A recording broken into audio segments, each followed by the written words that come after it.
جی friends, پہلی focus تو پھر یہ دبلا پتلا جانور ایک افریقی گیدڑ ہے جو کہ افریقہ کے کچھ ممالک سوڈان، شمالیہ اور سینگال میں پایا جاتا ہے۔ ان کے 5 اقسام پائے جاتے ہیں اور یہ ایک انتہائی ہلکا جانور ہے۔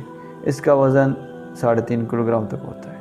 یہ چھوٹی قد اور بھوری رنگت والا گیدڑ ہے جس کا اگر سائنٹیفک نام پلیڈا ہے۔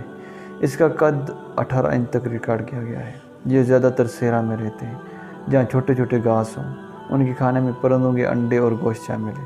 ان میں مادہ گیدڑ سال میں تقریباً 6 سے 8 بچے دیتی ہے جن کا وزن 100 سے 200 گرام تک ہوتا ہے۔ ان کے بچے 2 ماہ کے بعد چلنا شروع کرتے ہیں۔ اس کی اوسط عمر 10 سال تک ہوتی ہے۔ مزید اس طرح دلچسپ اور حیرت انگیز باتیں جاننے کے لیے ہمارا چینل فالو اور سبسکرائب ضرور کیجیے گا۔ جزاک اللہ۔